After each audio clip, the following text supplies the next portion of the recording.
welcome to another episode of our series.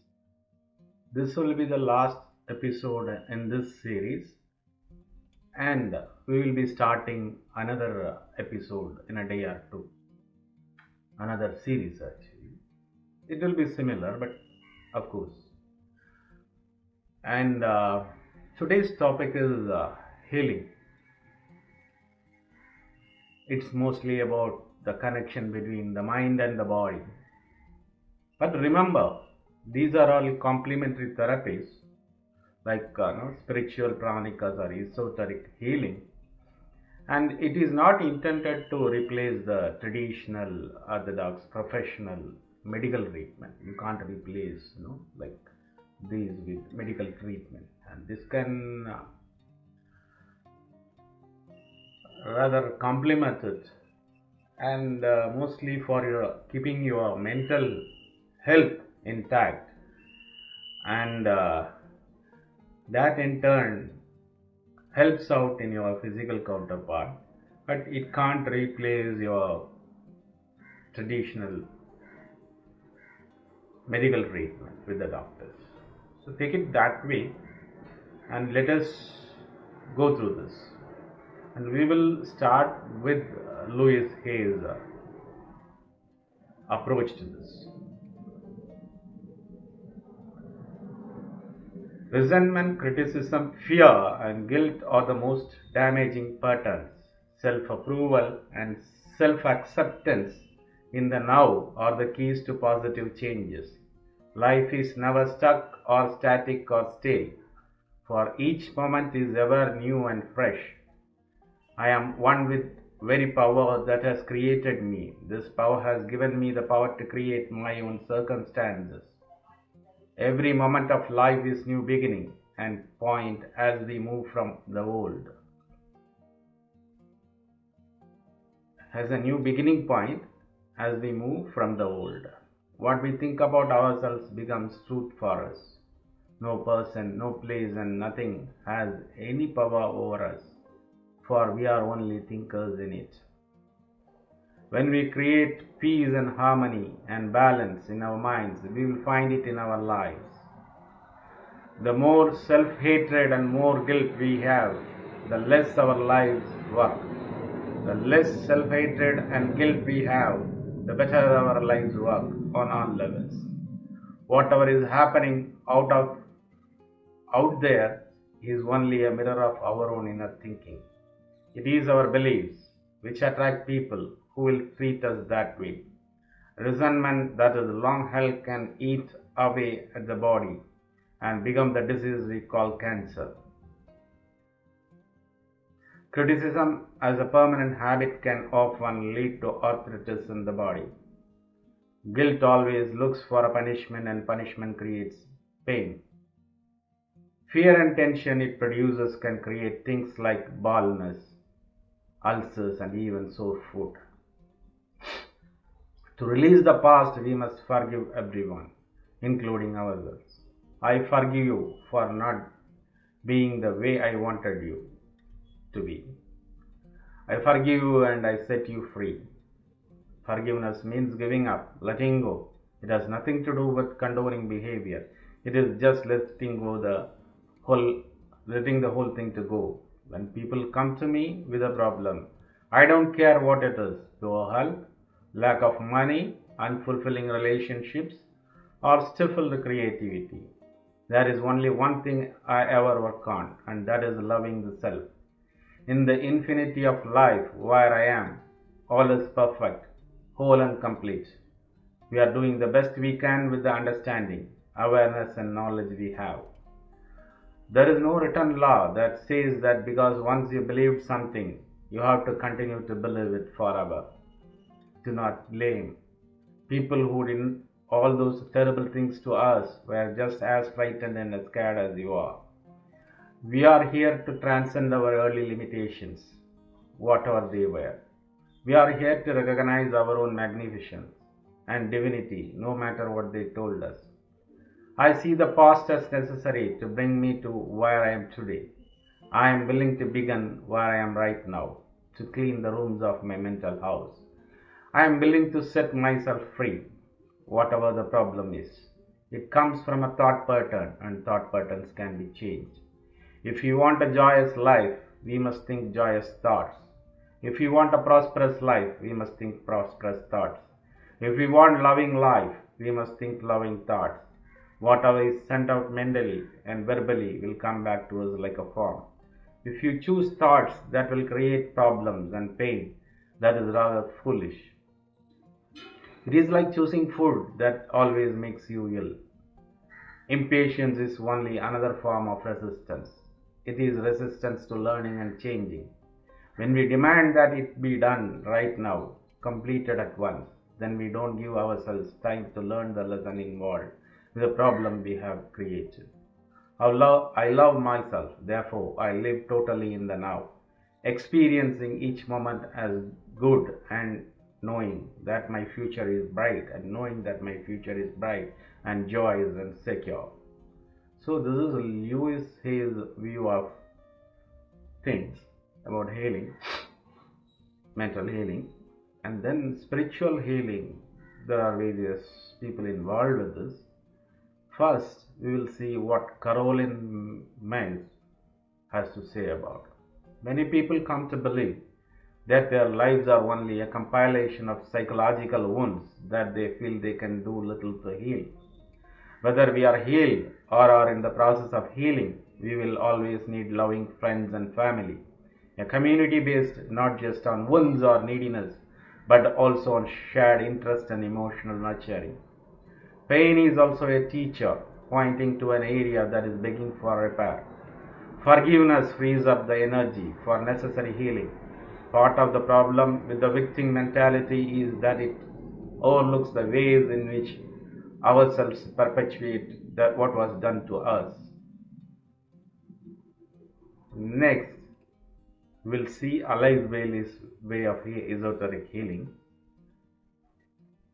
Disease, and this is a platitude, is caused by a lack of harmony, a disharmony to be found existing between the form aspect and the life. We live in a world of energies and are a constituent part of them ourselves. The physical vehicle is a fusion of two energies and seven forces. The fight between the forces produces all disease, all ills and bodily pain, which seek release in death. The tendency to criticism, to violent dislikes, and to hatreds based on criticism or a superiority complex produces much of the acidity from which the majority of the people suffer.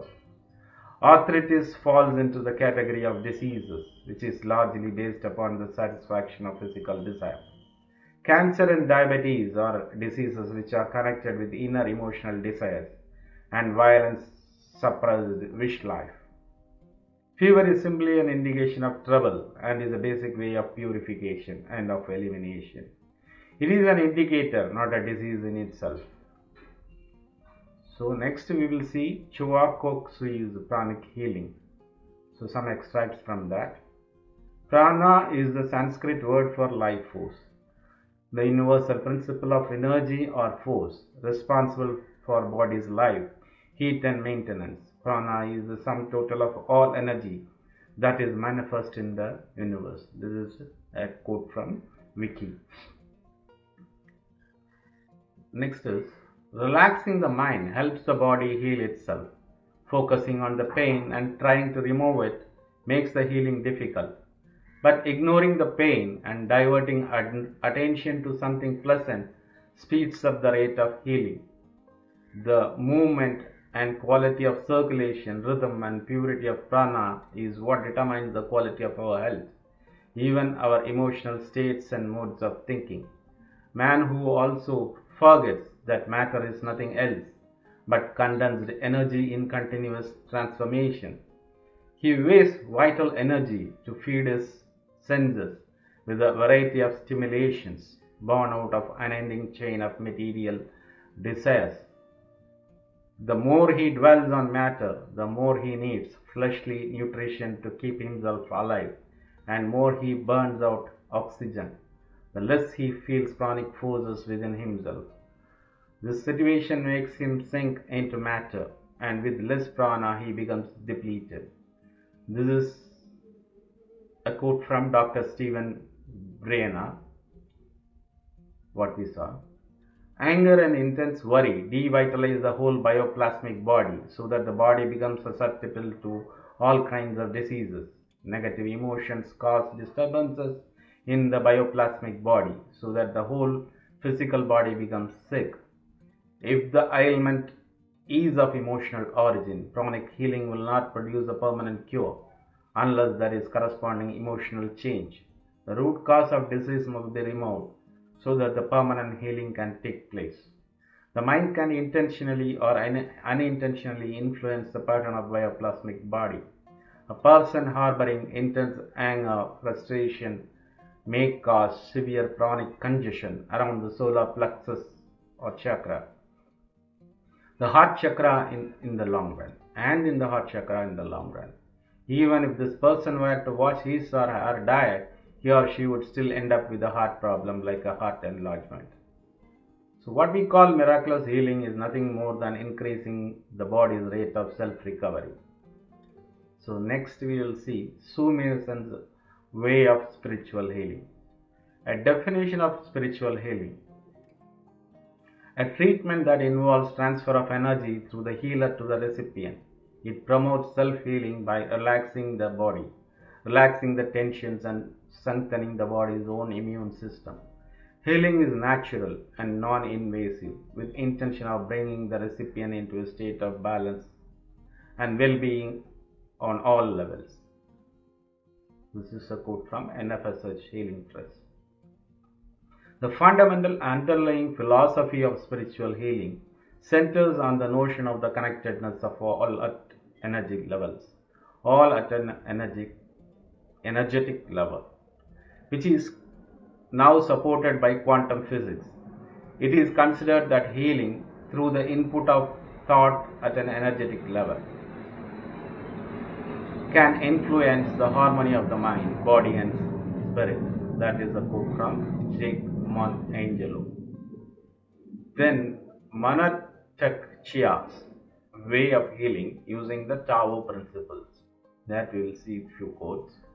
The esoteric Taoistic approach does not depend on total absence of the flex of thought.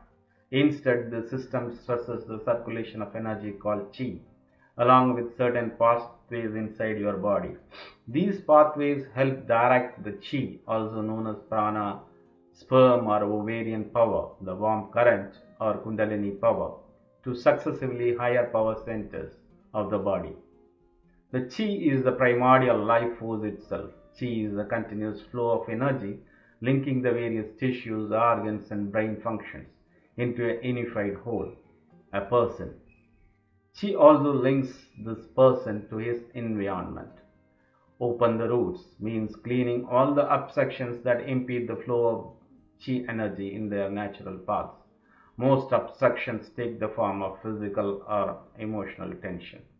The key to Qi circulation is deep relaxation. In order to circulate the warm current, you must calm within yourself the mental attitude. Maintain a calm mind and an attitude of forgiveness. Be cheerful and remain open to life. Don't be consumed with ambition or worry. Your great task is to raise your consciousness and your capacity to love. Don't worry about tomorrow. Tomorrow will take care of itself. Happiness and a calm state are signs of spiritual progress. In ancient China, the Taoists taught that a constant inner smile, a smile to oneself, ensured health, happiness and longevity. Why? Smiling to yourself is like basking in love. You become your own best friend. Living with an inner smile is to live in harmony with yourself. It is important not to think of yourself as sick or weak. You can be free of an ailment, no matter how long you may have had it. Very often the difference depends on your attitude. The psychosomatic origin of illness is widely known. If you have confidence in this method, your psychosomatic ailments will be banished. In effect, you will be overcoming your hidden desire for your illness that first made you ill. Then we will see John E Sarno, MD's TMS. His, he explained the TMS. What is TMS? It is tension myositis syndrome. Myo means muscle.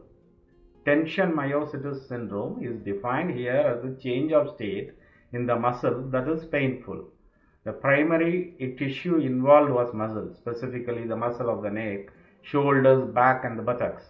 But even more important was the observation that 88% of the people seen had histories of such things as tension or migraine headache, heartburn, hiatus hernia, stomach ulcer, colitis, spastic colon, irritable bowel syndrome, hay fever, asthma, eczema, and a variety of other disorders, all of which were strongly suspected of being related to tension. It seemed logical to conclude that a painful muscle condition might also be induced by tension. The idea that pain means injury or damage is deeply ingrained in the consciousness. The majority of these pain syndromes are the result of condition in the muscles, nerves, tendons, and ligaments brought by tension. The symptoms of pain, numbness, tingling, and weakness are intended by the brain to suggest that something is physically wrong.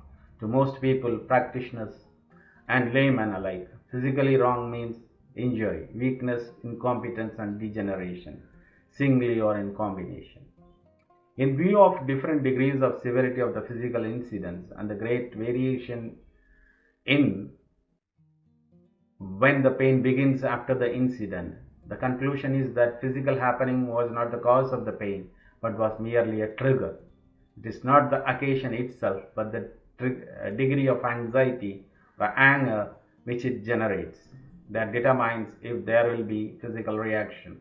The important thing is the emotion generated and repressed, for we have a built-in tendency to repress unpleasant, painful, and embarrassing emotions. These repressed feelings are the stimulus for the TMS and other disorders like it. Case study. There comes to mind the case of a man who had found himself financially well off enough to retire from the business at an early age and who shortly thereafter developed the pain syndrome, for which I saw him. As we talked, it became apparent that since his retirement, he had become preoccupied with a number of family problems. There had been a number of deaths in the family. He was worried about the health of the business he had left in the hands of the relatives, and he had begun to wonder what his life was all about. Now that he was retired and thinking about aging and mortality for the first time, his concern about these matters, considered consciously and unconsciously, had produced sufficient anxiety and anger to precipitate the TMS. Conventional medicine had attributed his pain to the aging spine, and treatment for that he had naturally failed. He had TMS. His troubles were not in the spine, they were in his life. Awareness is the key to recovery from TMS. Repressed emotions like anxiety, anger set in motion a process in which the automatic nervous system causes a reduction in blood flow to certain muscles, nerves, and tendons or ligaments. This state is known as ischemia, resulting in pain and other kinds of dysfunction in these tissues. The autonomic nervous system is a subsystem of the brain that has a responsibility for controlling of all of the body's involuntary functions. The role of the pain syndrome was not to express the hidden emotions, but to prevent them from becoming conscious. In other words, the pain of the TMS or the discomfort of a peptic ulcer, of colitis, of tension, headache, or terror of asthmatic attack is created in order to distract the attention of the sufferer from what is going on in the emotional sphere. This is by Dr. Stanley Cohen. The need is to deflect the person's attention away from those very unpleasant, often painful emotions that the mind is trying to keep repressed. It is as though the mind had decided that a physical pain is preferable to an emotional one. When viewed in this light, the process is not so illogical. Pain is a symptom, like fever. It has been elevated to the status of a separate disorder on the hypothesis that certain psychological factors to cause the patient to exaggerate the pain. Pain is and has been and always a symptom. If it becomes severe, chronic, it is because that which is causing it is severe and has gone unrecognized. Then there is a Sufi exercise a mile from the city. Close your eyes and see. This is an exercise you can do easily. Close your eyes and see yourself walking down a lonely stretch of desert road that seems to go on forever. Feel the sun heat beating down, the hot sand beneath your feet, and overpowering thirst and fatigue. Let yourself experience both the aridity of the place, and your own loneliness and desperation. Then find an outcropping rock beside the road. Settle down for the night. Watch the sunset and feel the cool night air. Now leave the rock formation and look around. In the distance you see twinkling of lights and you begin to hear the soft strains of music. You realize there is a city filled with people quite close by. You believed you were in the middle of a barren desert, but you are really only a mile from the city. Let the realization sink in that relief is near at hand and you have only a short way to walk. As you relax in that knowledge, say a brief prayer and thanksgiving. This is a quote from Caroline Myers. This is a small good exercise. You don't have to go anywhere but imagine these things and then you will realize. So I have given a lot of references in the end. Go through that. Please stay with me for another episode. Thank you.